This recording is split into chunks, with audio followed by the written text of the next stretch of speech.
को कहते हैं। पांचवा वेद हम किसे कहते हैं?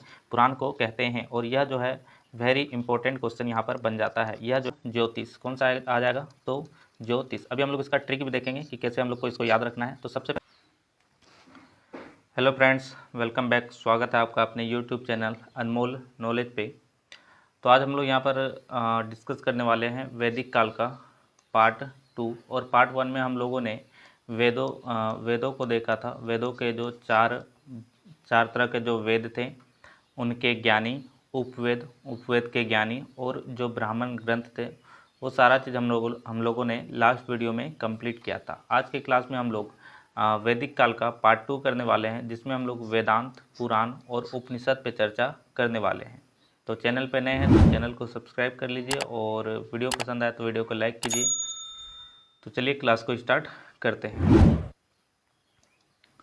तो सबसे पहले अगर हम लोग बात करें वेदांग की, तो वेदांग का अर्थ क्या हो गया? वेदांग का अर्थ हो गया वेदों का अंग।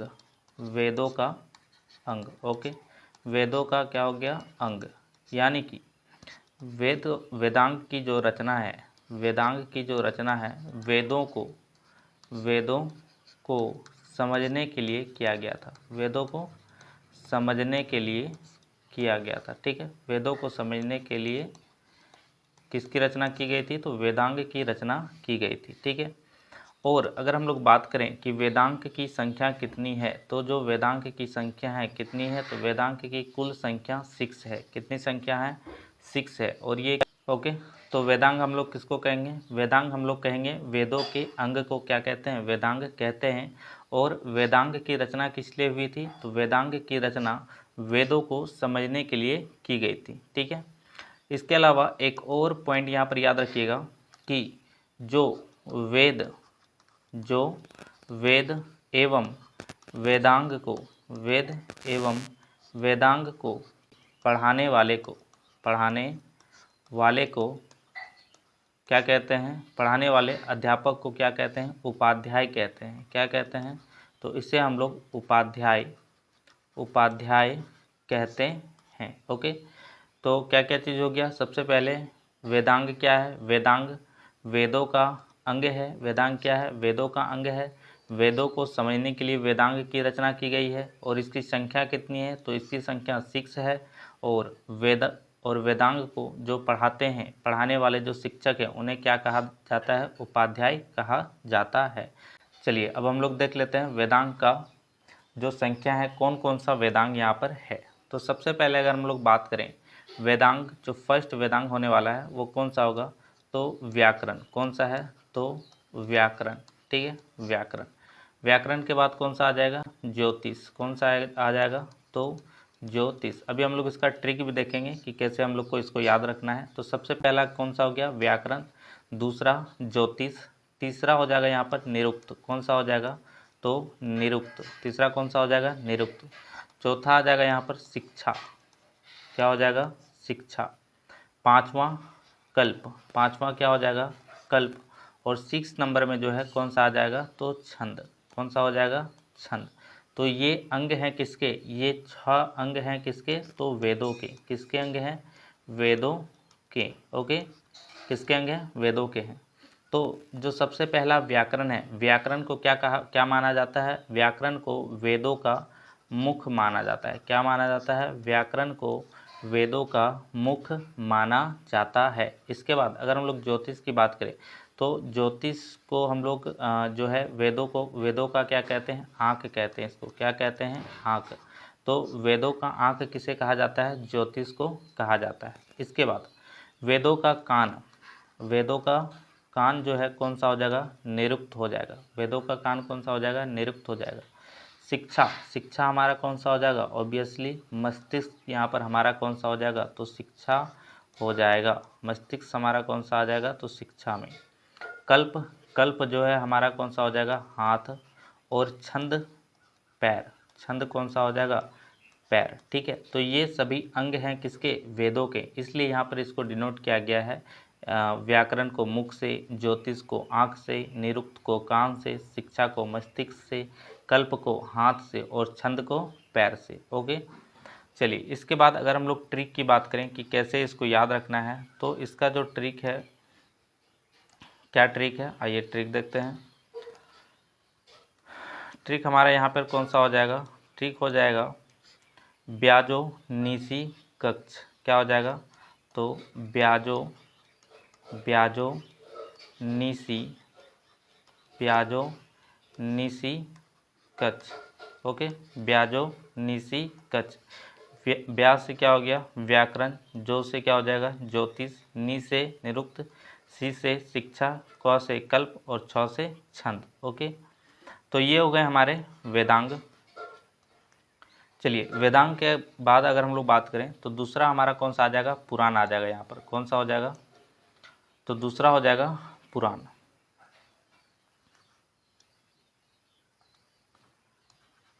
पुराण। चलिए पुराण की अगर बात करें तो इसमें हम लोग को क्या क्या याद रखना है। सबसे पहले इसकी रचना किसने की थी, इसकी रचना किसने की थी, यह बहुत ही इंपॉर्टेंट सवाल यहाँ से बन जाएगा कि पुराण की रचना किसने की थी। तो याद रखिएगा पुराण की रचना महर्षि लोमहर्ष ने की थी। किसने की थी, तो महर्षि लोमहर्ष ने इसकी रचना की थी। ओके, और महर्षि लोमहर्ष का साथ किसने दिया था, तो महर्षि लोमहर्ष का साथ उग्रश्रवा ऋषि ने दिया था। किसने दिया था, तो उग्रश्रवा ऋषि ने दिया था। ठीक है, तो पुराण की रचना किसने की, महर्षि लोमहर्ष तथा उग्रश्रवा। ओके, चलिए इसके बाद अगर हम लोग बात करें कि पुराणों की संख्या कितनी है, पुराणों की संख्या कितनी है, तो याद रखिएगा पुराणों की संख्या कितनी हो जाएगी, 18। कितनी हो जाएगी, 18। ओके, इसी के साथ एक और क्वेश्चन यहाँ से इम्पोर्टेंट क्वेश्चन बनता है कि पांचवा वेद किसे कहा जाता है। पांचवा वेद किसे कहा जाता है, पांचवा वेद किसे कहा जाता है। तो याद रखिएगा पांचवा वेद हम लोग किसे कहते हैं, पुराण को कहते हैं। पांचवा वेद हम किसे कहते हैं, पुराण को कहते हैं। और यह जो है वेरी इंपॉर्टेंट क्वेश्चन यहाँ पर बन जाता है। यह जो है क्या बन जाता है, वेरी इंपॉर्टेंट क्वेश्चन बन जाता है। कई बार एग्जाम में यह सवाल पूछा गया है कि पांचवा वेद किसे कहा जाता है। ओके, चलिए इसके बाद अगर हम लोग बात करें कि क्या स्त्री और शूद्र को पढ़ने की अनुमति थी, क्या स्त्री और जो शूद्र थे क्या इसको ये दोनों पढ़ सकते थे। तो इसका जो आंसर हो जाएगा वो हो जाएगा नहीं, ये दोनों को पढ़ने की अनुमति नहीं थी। पुराण पढ़ने की अनुमति इन दोनों को नहीं थी। ठीक है, अच्छा अभी हम लोगों ने देखा कि पुराणों की कुल संख्या कितनी है, पुराणों की कुल संख्या 18 है। तो इन 18 में 3 प्रमुख पुराण हैं जिसे हम लोगों को याद रखना है और यहाँ से कई बार क्वेश्चन पूछे गए हैं। ओके, यहाँ से कई बार क्वेश्चन पूछे गए हैं। पहला अगर हम लोग पुराण की बात करें तो कौन सा हो जाएगा, विष्णु पुराण। कौन सा हो जाएगा, विष्णु पुराण। और यहाँ से बहुत बार क्वेश्चन पूछा गया है। ठीक है, विष्णु पुराण। अब विष्णु पुराण में हम लोगों को याद रखना है कि यहाँ से हम लोग को जानकारी मिलती है कौन से काल की, तो मौर्य काल की। कौन से काल की, मौर्य काल की हम लोग को यहाँ से जानकारी मिलती है। मौर्य काल की जानकारी हम लोग को यहाँ से मिलती है। ओके, चलिए इसके बाद अगर हम लोग बात करें दूसरा जो महत्वपूर्ण पुराण है वह कौन सा हो जाएगा, वह हो जाएगा हमारा मत्स्य पुराण। कौन सा हो जाएगा, तो मत्स्य पुराण। और मत्स्य पुराण से कौन से वंश की जानकारी मिलती है, तो मत्स्य पुराण से सातवाहन वंश की। कौन से वंश की, तो सातवाहन वंश की जानकारी हम लोग को मिलती है। और इसी में 10 अवतारों की भी चर्चा है। कितने अवतारों की, तो 10 अवतारों की भी चर्चा किसमें है, तो मत्स्य पुराण में है। किसमें है, तो मत्स्य पुराण में है। और तीसरा जो महत्वपूर्ण पुराण है वह कौन सा हो जाएगा हमारा, तो तीसरा महत्वपूर्ण पुराण हो जाएगा वायु पुराण। कौन सा हो जाएगा, वायु पुराण। और वायु पुराण में गुप्त वंश की जानकारी मिलती है। कौन से वंश की जानकारी मिलती है, गुप्त वंश की जानकारी मिलती है। और इसमें चर्चा किया गया है किसका, तो समुद्रगुप्त का। किसका, तो समुद्रगुप्त का। और समुद्रगुप्त का जो घोड़ा है, समुद्रगुप्त का जो घोड़ा है, समुद्रगुप्त का जो घोड़ा है, यह 3 समुद्रों का पानी पीता था। कितने समुद्र का, 3 समुद्र का पानी पीता था। ठीक है, यह सारा उल्लेख कहाँ से मिलता है, तो यह सारा उल्लेख हम लोग को वायु पुराण में मिल जाता है। कहाँ पे मिलता है, किस में मिलता है, तो वायु पुराण में मिल जाता है। तो 3 प्रमुख पुराण हमारे कौन कौन से हो गए, सबसे पहला विष्णु पुराण, दूसरा मत्स्य पुराण और तीसरा वायु पुराण। विष्णु पुराण में किसकी जानकारी मिलती है, मौर्य काल की। मत्स्य पुराण में किसकी मिलती है, सातवाहन की। और वायु पुराण में हम लोग को किसकी जानकारी मिलती है, गुप्त वंश की जानकारी मिलती है। चलिए नेक्स्ट अगर हम लोग बात करें तो कौन सा हो जाएगा हम लोगों का यहाँ पर, उपनिषद। कौन सा, तो उपनिषद। उपनिषद। और उपनिषद का अगर हम लोग शाब्दिक अर्थ अगर समझें तो उपनिषद का शाब्दिक अर्थ क्या हो जाएगा। उपनिषद का शाब्दिक अर्थ होता है गुरु के सामने गुरु के सामने बैठकर शिक्षा प्राप्त करना। बैठकर शिक्षा प्राप्त करना। शिक्षा प्राप्त करना। ठीक है, इसका अगर हम लोग शाब्दिक अर्थ की बात करें तो क्या हो जाएगा, गुरु के सामने बैठकर शिक्षा प्राप्त करना। ओके, चलिए इसके बाद अगर हम लोग बात करें उपनिषदों की संख्या के बारे में, तो उपनिषदों की कुल संख्या कितनी है, तो उपनिषदों की कुल संख्या 108 है। कितनी है, तो 108 है। पर इनमें से मात्र 13 उपनिषदों को मान्यता प्राप्त है। मात्र कितने उपनिषदों को, तो 13 उपनिषदों को मान्यता प्राप्त है। ठीक है, यानी 13 उपनिषद मान्य है। ओके, चलिए अब क्या 13 उपनिषद हम लोग को यहाँ पर याद करना है, तो बिल्कुल नहीं। हम लोग को बस यहाँ पर 6 उपनिषद जो हैं, 6 उपनिषद जो हैं उनको याद करना है। और इन 6 उपनिषदों से कई बार सवाल पूछे गए हैं। और इन उपनिषदों से कई बार सवाल पूछे गए हैं और वेरी इंपॉर्टेंट यहाँ से ये हो जाता है। तो सबसे पहला अगर उपनिषद की बात करें हम लोग, तो सबसे पहला उपनिषद हमारा हो जाएगा बृहदनारायण उपनिषद। बृहदनारायण उपनिषद। ठीक है, और याद रखिएगा बृहदनारायण उपनिषद जो है सबसे बड़ा और सबसे प्राचीन है। सबसे बड़ा और सबसे प्राचीन उपनिषद है। ओके, चलिए बृहदनारायण के बाद अगर हम लोग दूसरा उपनिषद की बात करें तो कौन सा हो जाएगा, अलोपनिषद। अलोपनिषद। और अलोपनिषद जो है यह सबसे नया, सबसे क्या है, तो सबसे नया उपनिषद है। सबसे नया उपनिषद है। ओके, अलोपनिषद।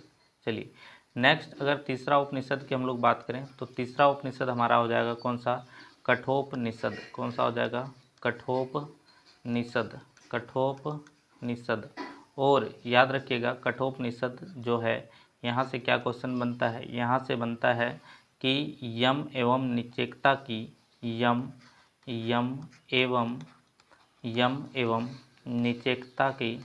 निचेकता की चर्चा किस उपनिषद में है। यम एवं निचेकता की चर्चा किस उपनिषद में है। और साथ ही साथ ओम की भी चर्चा इस उपनिषद में की गई है। ओम की भी चर्चा किस उपनिषद में की गई है, तो कठोपनिषद में की गई है।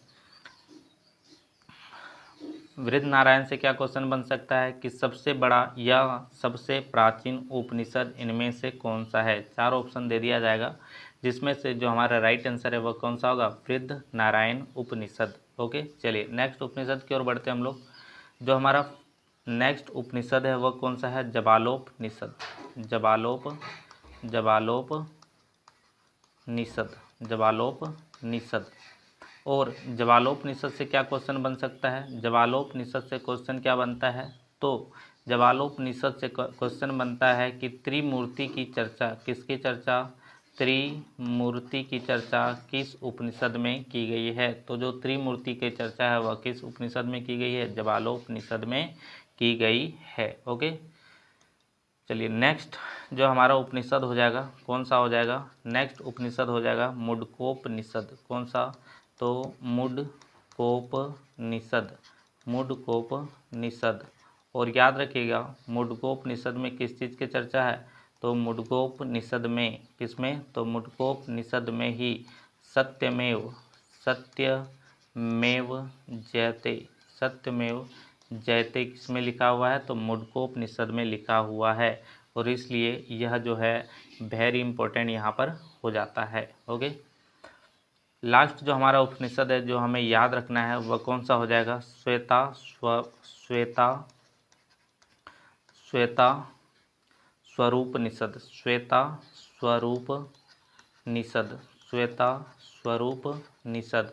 और श्वेता स्वरूपनिषद क्यों इम्पोर्टेंट है, क्योंकि श्वेता स्वरूपनिषद में ही सत्यम शिवम सुंदरम, क्या चीज़, तो सत्यम शिवम,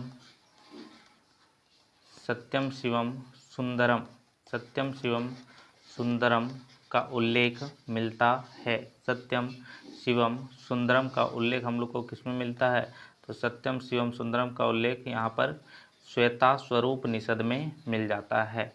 तो इसलिए यह जो 6 इम्पोर्टेंट उपनिषद है यह याद रखना क्यों जरूरी है, यही कारण है क्योंकि यहाँ से डायरेक्ट क्वेश्चन कई बार एग्जाम में पूछ लिए गए हैं। जैसे कि सत्यमेव जयते कौन से उपनिषद से लिया गया है या किस उपनिषद में चर्चा की गई है। इसके अलावा यम एवं निचेकता या ओम शब्द की उत्पत्ति किस उपनिषद से माना जाता है या किस उपनिषद में इसकी चर्चा पहले हुई थी, सबसे पहले हुई थी। ठीक है, तो ये था हम लोग का आज का टॉपिक जो कि कंप्लीट हो गया है। बाकी कोई डाउट है तो कमेंट सेक्शन में ज़रूर बताइएगा। वीडियो पसंद आया तो लाइक कीजिए, चैनल को सब्सक्राइब कीजिए। मिलते हैं नेक्स्ट वीडियो में। धन्यवाद। जय हिंद, जय भारत।